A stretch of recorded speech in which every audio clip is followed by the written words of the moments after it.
സംസ്ഥാനത്ത് അതിതീവ്ര മഴ തുടരുകയാണ്. ഇന്ന് 11 ജില്ലകളിൽ റെഡ് അലർട്ടും 3 ജില്ലകളിൽ ഓറഞ്ച് അലർട്ടും പ്രഖ്യാപിച്ചു. ഓറഞ്ച് അലർട്ടുള്ള തിരുവനന്തപുരം, കൊല്ലം, ആലപ്പുഴ ഒഴികെയുള്ള 11 ജില്ലകളിലാണ് അതിതീവ്ര മഴ മുന്നറിയിപ്പ്. തിരുവനന്തപുരം NGO ക്വാർട്ടേഴ്സിന് മുകളിൽ വൻമരം കടപുഴകി വീണു. 5 ബൈക്കുകൾക്കും ഒരു കാറിനും മുകളിലാണ് മരം വീണത്. മാനസ ചേരുന്നു തിരുവനന്തപുരത്ത് നിന്ന്. തിരുവനന്തപുരത്ത് മരം കടപുഴകി വീഴുന്നതൊരു സ്ഥിരം സംഭവമായി മാറുകയാണ്. മാനസ, ഇവിടെ എന്താണ് സംഭവിച്ചത്?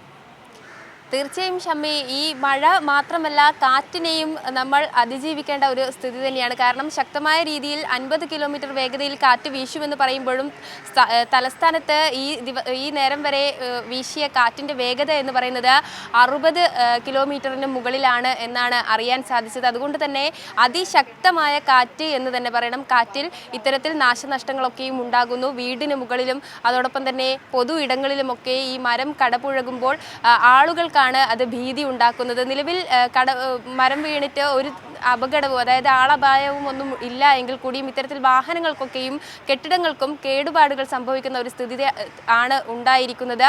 സംസ്ഥാനത്ത് ഇന്ന് അതിതീവ്ര മഴ തുടരുമെന്ന് തന്നെയാണ് അറിയിച്ചത്. കാരണം 11 ജില്ലകളിലാണ് റെഡ് അലർട്ട് പ്രഖ്യാപിച്ചത്. 3 ജില്ലകളിൽ ഓറഞ്ച് അലർട്ടും.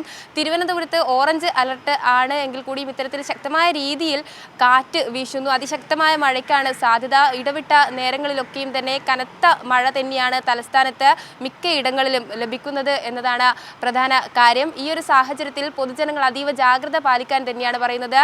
അതോടൊപ്പം തന്നെ ഈ സംസ്ഥാന ദുരന്ത നിവാരണ അതോറിറ്റിയുടെ ഏറ്റവും പുതിയ അറിയിപ്പ് പ്രകാരം സംസ്ഥാനത്ത് 3 ദുരിതാശ്വാസ ക്യാമ്പുകളിലായി 47 കുടുംബങ്ങളെയാണ് മാറ്റിപ്പാർപ്പിച്ചിരിക്കുന്നത്. തിരുവനന്തപുരത്ത് 2 ക്യാമ്പുകൾ, അതോടൊപ്പം തന്നെ കോഴിക്കോടാണ് മറ്റ് ക്യാമ്പുകൾ ഉള്ളത്. ഈ ഒരു സാഹചര്യത്തിൽ ആശങ്കപ്പെടേണ്ട സാഹചര്യം നിലനിൽക്കുന്നില്ല എങ്കിൽ കൂടിയും ജാഗ്രത കൈവിടരുത് എന്ന മുന്നറിയിപ്പ് തന്നെയാണ് നൽകുന്നത്. കാരണം മലയോര തീരദേശ മേഖലകളിലുള്ളവർ കാറ്റും ശക്തമായ മഴയും പെയ്യുമ്പോൾ അതീവ ജാഗ്രത പാലിക്കേണ്ട സ്ഥിതിയാണ്. നിലവിൽ വിനോദസഞ്ചാര കേന്ദ്രങ്ങളിലേക്കൊക്കെ വിലക്കുണ്ടെങ്കിൽ കൂടിയും ചില ആളുകൾ പോകുന്ന സാഹചര്യം ഉണ്ടാവുകയാണെങ്കിൽ അത് തീർത്തും ഒഴിവാക്കണമെന്ന് തന്നെയാണ് അറിയിച്ചിരിക്കുന്നത്. ഒപ്പം തന്നെയാണ് തീരദേശത്ത് സഞ്ചാര